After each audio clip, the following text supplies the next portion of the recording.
Hey guys, namaste. Welcome back to my channel. It's Dr. Danny, physician astrologer. I was debating whether or not to do this one live or not, and then I realized I don't have a whole lot prepared for you today, but I was looking at the energies coming up this month, and I wanted to just jump on just you and me and talk about what's coming. I've been doing a lot of collaborations lately, so you're going to see my face with other people. So I hope you guys were able to catch the conversation that I had with Dawn Blossom with Lotus on her channel. What an amazing conversation. Dawn is just so full of energy, love, and light. And she's feeling the same things I'm feeling right now about the energies in the sky. There's just a lot of good abundant, wealthy, prosperous, kind of wish making energy. I know a lot of you guys like the hard stuff and you like the squares and oh, woe is me, my chart and this and that. But sometimes the stars just align and they're good, and we should talk about that. So not a whole lot to go over. Just you all probably know about the Venus Sun conjunction that happened yesterday. The Venus went from morning star to evening star. So this is my favorite time of Venus's cycle because she starts from way behind the sun on the other side of the sun and then circles around in the next 10 months and gets closer and closer and closer to Earth. So it's a brand new creative cycle. It's a brand new Venus cycle. And then tomorrow is a brand new moon in Taurus as well, if you're looking at the constellations. It's also my husband and I's anniversary, 26 years married. So lots of beautiful, beautiful things in the sky. Um, so you saw me with Dawn on Monday, and then with Maria last week. And then this Friday, I hope you guys can join me. I'm going to step outside of my comfort zone once again. I've been doing for about a year now a monthly experts panel with three or four of my colleagues that I have online, and we are going to talk about June's forecast in general, energetically speaking. We're going to talk about what you can expect. I'm going to do a brief version of what I'm doing for you guys now, and then I'm going to let the other people talk. And I'm hosting it on our channel. So I hope you guys can come and welcome these people onto our channel and give them your ear and listen to what they have to say, because, collaboration is the name of the game in the coming years. People are going to be needing to work together and pulling from different disciplines in order to navigate the energy. So what do you say? I share my screen. I'm not going to do a separate new moon video this month. I've got company in from out of town and just taking a little time for some solitude. But this is June. This is what's coming up. This is what I'm going to briefly cover with the group on Friday afternoon. And maybe, what might be good too is to just look at the sky, you guys. So let me do that. Let's open up Stellarium and see what's happening. I'm so excited about the evening star Venus because when I look out my backyard, it's all southwestern sky. And so as the sun sets, we'll be finally able to see Venus in about a month. So it should be nice. Let's back this up to daytime. Okay. Let's put the constellations in there so we can see what we're dealing with. Look at that. Zoom in a bit. Okay. So Mars is over here in Pisces still. Let's move this a few hours away so we can see. Yep, there's Mars in Pisces, about to enter Aries in just a few days. And then here is Gemini and Taurus. So you can see the Sun and Venus conjunct here in Taurus. And then Jupiter and Mercury, and the moon is right here. So as we move this forward a few days, we're going to see the moon. That's tomorrow. And Mercury's going to catch up to the sun and Venus. So there you go. Mercury is also on the other side of the sun. So both Mercury and Venus are over there. Actually, what I might do, you guys, is also show you this, because this will give us a bird's eye view of the solar system. We can turn it inside and out. So there you go. You can see it. So here's Earth and here's Mercury and Venus. So basically, these two planets are going to line up in direct opposition to the Earth from a heliocentric point of view during this next month. And we have the new moon coming up. So the point of this whole talk is basically new cycles. It's a new beginning. It's a chance to start over, start fresh. And there's nothing that you have to bring forward with you into this cycle if you don't want to. You don't have to. That's the whole point of this talk. This could be a fresh new beginning. Now, also, Venus and Sun are going to trine on the south node and sextile on the north node. So let's pull out a transit chart, see what that looks like. So we are right here on June 5th. Just trying to look at it in a bunch of different ways. And what I really just want to point out here is all this party over here in Taurus. You have Venus, you have Sun, you have Moon, you have Mercury, you have Jupiter, you have Uranus, all of this in the grounded, earthy, right here, right now, loving the moment, Taurus energy, which is the constellation that Venus rules. So that's what we're starting with, right? And then as we go through the month and you watch what they do, just watch everything here in Taurus. We're going to go through the days, just like we did with Stellarium. So right around the 15th, Venus is going to move into Gemini with Mercury. So the sun will be there. So then it'll be a Gemini party and it'll just be Jupiter by himself over here. Jupiter and Uranus move slower, so they're going to take their time. Mars is going to move into Aries as well. And then at the end of the month, Saturn is going to go retrograde just as he's going into Aquarius. So he's going to spend some time retrograde for the next few months. And then at the end of the year, we'll move into Pisces in earnest. And then our next full moon is going to be a Sagittarius full moon right here. So that's coming up on the 21st. This is always a nice full moon whenever it's Sagittarius. It's very noble-minded moon, feels like. Okay, so that's June. So let's dive into what these energies might feel like. All right, so Sun and Venus, our outward expression and our inner divine creative light, trining on the south node, which is currently in the constellation of Virgo. And Virgo is that birthing mother sky goddess. And so it's remembering our power. It's remembering that the flow, the ease of the ability to pull in that which is easy for us in order to move towards our destiny. This energy lasts for about 2 weeks and it peaks right around now. Venus and Sun activating the lunar nodes. Mercury entered Taurus on the 30th.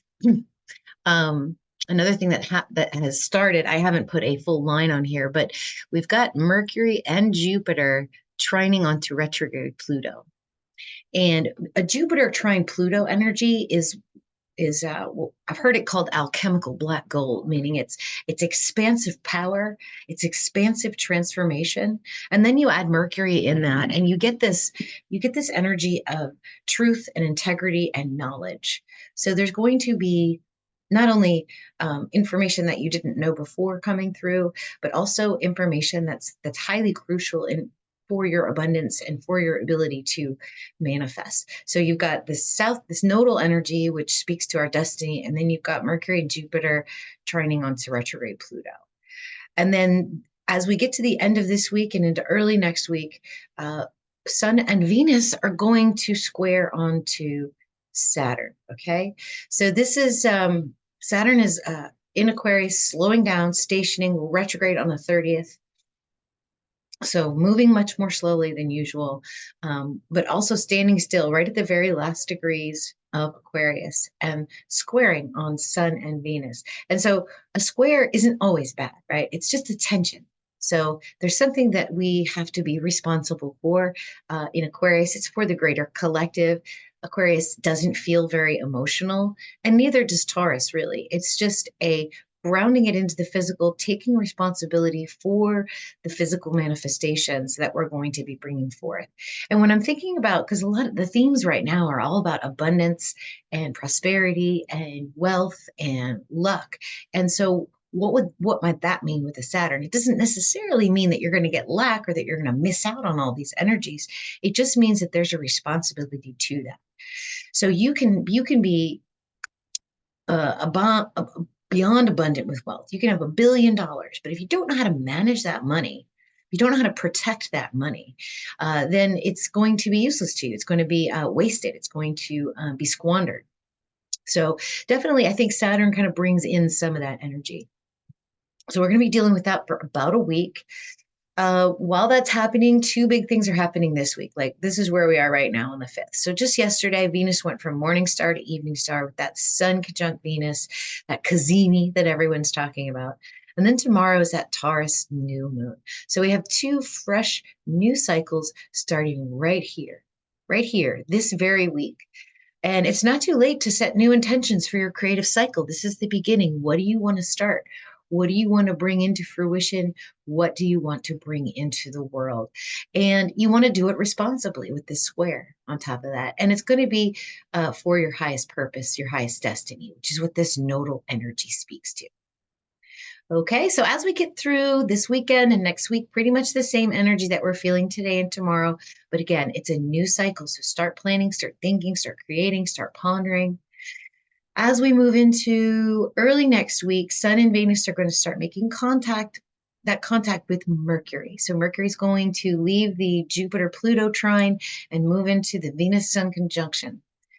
And early next week, as we go into the 11th of June, a couple of things are going to be happening along with the Venus Sun square, which is waning off. You're going to have Mars squaring onto Pluto. This is an enormous power. This is enormous tension with power. This can feel like anger or violence as well. And so you want to be you want to have your antenna attuned to what's going on around you, situational awareness, because things will be revealed that you're going to need to know about, that you'll need to be taking action on. And if you don't, it could end up not so good with Mars and Pluto together. Mars is still in actually right as the square is perfecting, Mars will be entering into Aries. Okay, so we go from Pisces, that dreamy spiritual warrior, into more of an action oriented, more of an even egotistical energy too. So tempers could be a little bit hot next week.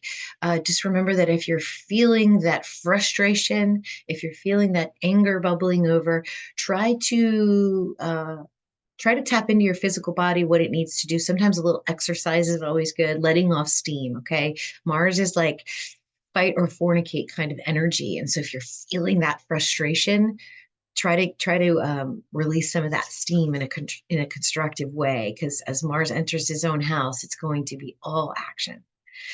Then Venus is going to, with the Sun, going to square on Neptune towards the end of next week. So Neptune's in Pisces. You have Venus and Sun in still in the late degrees of Taurus, separating from one another. Squaring onto Neptune. So Neptune attains enlightenment through all that's possible. Anything is up for grabs in Neptune. Anything that you can imagine, anything that you can put your mind to, anything that can come into your realm of imaginal thought is responsible for Neptune. So that includes illusions. That includes transcendent states, either brought about by your own mind or external substances. So you want to be really careful that you watch your boundaries as well. Neptune has no boundaries, so you want to protect your own boundaries. I think the best way to probably use this energy is to maybe modify your spiritual practices a little bit. If something starts to not work for you, if there's something that you've always been doing that isn't working, now might be the time to change that. Venus and Sun are asking you to do that. Mars is in the right place for you to take action into that. While this is happening, this square between Venus, Sun squaring to Neptune, both Mercury and Venus are getting closer and closer together, and they both enter Gemini together on the 16th. And then they perfect their conjunction right here. This is what Maria and I talked about last week. We talked about this Mercury and Sun coming together. And one of the things that we both forgot to mention, when we talked about the alchemy of the divine hermaphrodite, where does the word hermaphrodite come from? I'm taking this from Maria, by the way, so I'm giving her credit. Mercury's Hermes, Venus is Aphrodite. Hermes and Aphrodite together is the Hermaphrodites, right? So you've got this divine energy this of the divine hermaphrodite, this alchemy here, coming right after this new moon, right after this superior conjunction with Venus. And so there's a right and left brain energy that's available to you. For those of you that haven't heard the way I talk about Venus and Mercury together, think of two different hemispheres of the brain, where Mercury attains enlightenment through knowledge, transmission, reception. So he takes this apple, right? I don't have an apple in here, but imagine I'm holding an apple. And he knows the name of the apple. He knows the scientific binomial nomenclature. He knows everything from the stem to the seed to the DNA, where it came from, um, everything, all the recipes you can make with it, but maybe has never tasted that apple. Whereas Venus may not know the name of this particular fruit, but feels it in her hands, smells the aroma, observes the colors, bites the apple, feels the crunch, enjoys the taste. So you have these two energies learning together and experiencing together, both with knowledge and with sensation, bringing the full culmination of wisdom. In the energy of Neptune, which is anything that's possible, conjunct the sun, which is our highest outward expression. Shortly after that, the sun goes into Gemini as well. So then there's no more squares. And then as the sun enters Gemini, we get a Sagittarius full moon on Friday, the 21st. And then the Venus Mercury conjunction wanes off. There's more energies over here, but I didn't want to add them in because I wanted us to get through the next 2 to 3 weeks with the energy that's available. I've been doing a lot of videos about this. I've been talking to a lot of people about this. It's manifesting in a lot of different ways. So, how is this all going to affect me? Well, one of the things that we do in astrology is we also read natal charts. Okay. So my natal chart is completely different than your natal chart. Wherever Taurus energy is in my chart, I look into the house where that's happening. And so for me, it's all first house ascendant, right? So I've got Venus, Mercury, Sun, um, Jupiter, all of that just sitting right there on my ascendant right now. It's all been in my 12th house. So there's been a very time of solitude, time of rethinking things. And as everything's moving over my ascendant, there's an emergence for me. And it just feels like I'm moving into the space of wellness where we pay attention to our abundance, to our prosperity, and to our wealth. And so one of the things we're going to talk about Friday is what the difference between all of that is. Most people want abundance, but when you really study abundance, it's not necessarily about being quote unquote wealthy and living the elegant lifestyle. It means, part of it to me anyway, it means walking through life with a little bit of gratitude for that which you have, because you are abundant, even if it doesn't feel like it. If you woke up today and you could take a deep breath and there was food in your refrigerator. Now, granted, a lot of people aren't that lucky, but if you're feeling like a victim, but you woke up with all those blessings today, it's time to rethink your life. It's time to rethink where you're coming from, because those blessings are all there for you. And the more you are able to recognize that in your immediate environment, the more will be magnetized to you. Because when you're in a state of gratitude, you're in a state of creative energy, you're in a state of abundance, and you're in a state of prosperity and luck. And then the synchronicities just start flowing. So I encourage you guys to really sit with some of these energies. I do readings. I have a brand new reading called Prosperity and Purpose. I've probably done about half a dozen of these. They're amazing. I'm probably not even charging enough for them, but I basically take your natal chart and I spend about 4 or 5 hours analyzing all the financial significators in your chart. And then we do a timing technique where we can see where all of it's applicable. So I'll leave a link for that below. I will also leave a link to catch our live experts panel on Friday. And then also on the 24th, a brand new class is coming out.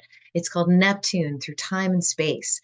And I'm co-teaching that with Maria Schumacher. She's a Wiccan priestess. She's got a lot of heavy Neptune energy in her chart, and she's really kind of sat with it in a very practical way. And I'm excited for her to bring to our group, to our learning circle, all the information that she's downloaded about Neptune. You won't get this kind of information anywhere else. So that'll be live on Monday, the 24th. I know it's kind of soon, but it's 2 weeks from Monday. So I figured I would start talking to you guys about that. I will leave a link for that below as well. And then on Friday, I'm also going to announce summer school that starts on July 7th, and it's going to go for 2 months. So from 7/7 to 9/9, I'm going to be releasing two big classes.